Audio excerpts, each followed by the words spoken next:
to Islam. So I'll just get started. So growing up, I actually was raised in a very devout Catholic household. Without fail, my parents used to bring us to church every single Sunday. We used to practice all of the holidays and celebrate all the holidays in the religious sense. My parents would fast on Fridays. I actually went to Catholic school my entire life. So definitely very well versed in the Catholic faith. But the one thing I will say is, even just growing up, I did know a lot about the faith, but I was never really brought to think about why I was particularly doing things, or you wouldn't really think very deeply into theology particularly. And you know, it was after the fact, when I finished high school and I started going to post-secondary education, like college, university, that was when I finally actually started thinking a little bit about my faith.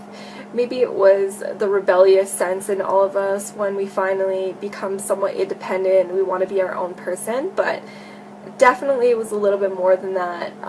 I remember, you know, just going to school after the fact, and it was the first time in my life I was actually intermingling with people that were not of the same faith group with me, just because, you know, going to a Catholic school, all my friends were Catholic. You know, I was a good girl. I never really went out a ton, so I can't say that I really had a lot of friends outside of my faith group.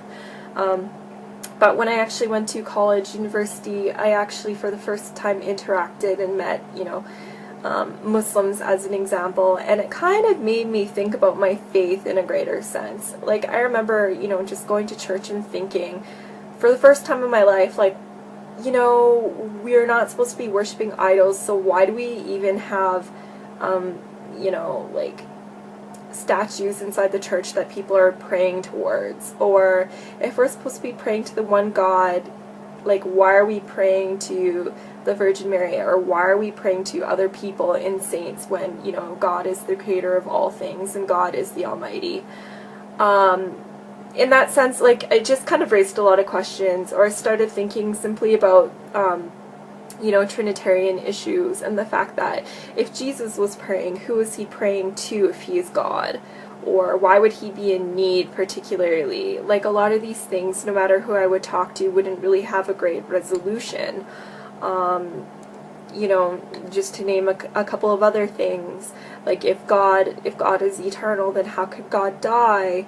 Like, I really just couldn't wrap my head around a lot of these issues, and the more research I did, the more I realized that a lot of these theological issues came after the fact, and the pure Christianity was actually Unitarian.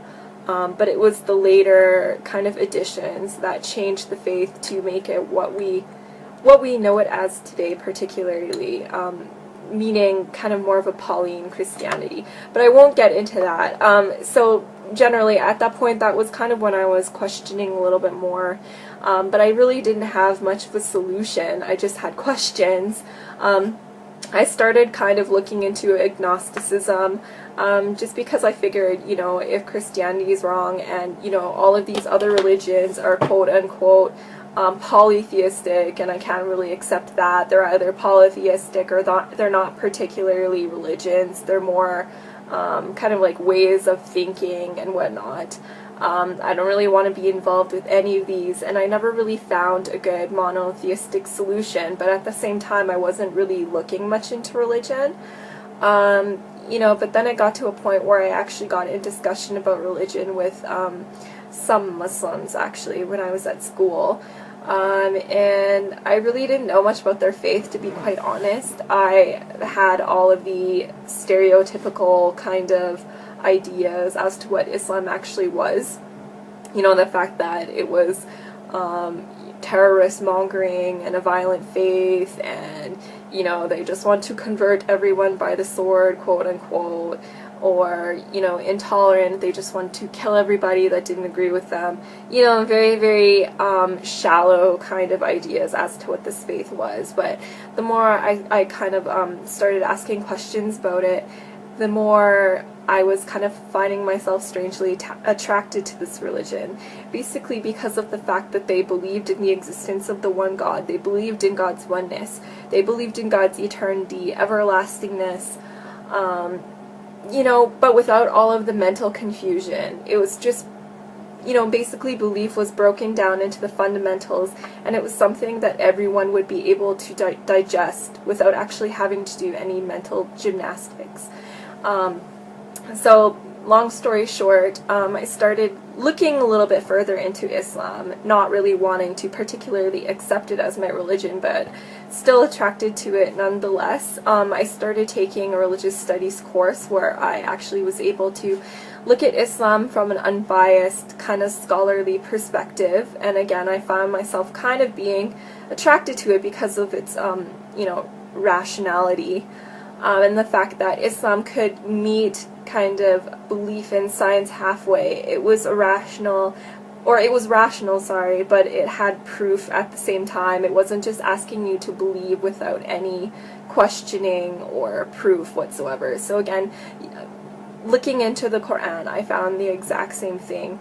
You know, Allah would command His servants to question or think about things or ponder about things, and that was something that I definitely wasn't used to previously with the Bible, and something that was very attractive for me. Actually pondering and meditating about my religion, you know, it kind of gave me some kind of peace in my heart that I was really, again, becoming very attracted to, but again, I wouldn't accept Islam as my religion until I was entirely sure about it. You know, so again, reading more into the Quran, I was finally also able to put Judaism and Christianity into perspective, particularly looking into the role of prophets. Jesus is seen in Islam as a prophet and not being divine. And again, if you look at the Bible from a Quranic perspective, you'll see again all of these proofs in the Bible. The fact that Jesus, peace be upon him, attests to the oneness of God, and never anywhere in the Bible does he ever claim divinity, simply. You know, so reading into the Quran, it was slowly kind of answering questions for me. You know, when I would bring up all of these horrible arguments that I would see online and whatnot, to people of faith that were actually well versed in their religion, you know, I would always find some kind of resolution. Whenever I had a question about Islam, I always thought that it would kind of be a breaking point, and this would be the reason why I can't particularly believe in this faith, but it always ended up being to the contrary. And you know, along my journey, I was probably looking into Islam for maybe about, I would say, 2 years or so, and it was continuously the same thing, where it was working for my benefit and not on the contrary. And basically, whenever I would see all of these negative comments online or get all these negative comments from people, or even myself argue with people, it would just bring me to gather more knowledge about the religion, and actually got me to a point where I was very comfortable accepting Islam for what it was, but I still didn't make that final step of affirming my faith. And then I found it was actually just one very last driving point that brought me to accepting Islam. When I was actually very close to accepting Islam, I was doing an internship in Edmonton, where I was in school at the time, and this was coming to an end, and I was on my way back to Calgary, where I would actually be living with my older sister for the first time in many years, because she had actually been in Edmonton for university and I was in Calgary. It was just a big jumble. But anyways, so that was the very first time I would be living with her in years. And I just remember one morning, I remember this very vividly, and it was actually the middle of Ramadan. I wasn't practicing or anything yet at that point. I'm still looking into Islam, but I heard like some crazy rustling noises and business going on in the kitchen, and I was like, what is this? What is going on? And it was really early in the morning, and then I found my sister in there eating a bowl of cereal, and like she had all this food around her. And I kind of questioned her as to what she was doing, and I realized at that point that she was trying to attempt to fast. So everything kind of came together at once, and I realized that at the same time when I was looking into Islam, my sister was also, even though we were separately living in completely different cities and didn't talk about religion whatsoever, we were actually going through the exact same thing.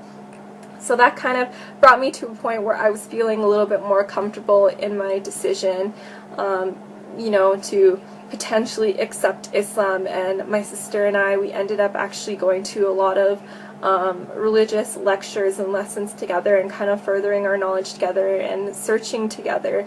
And we got to a point a few months later where we actually ended up attesting and affirming our faith in Islam together and saying our Shahada, Alhamdulillah.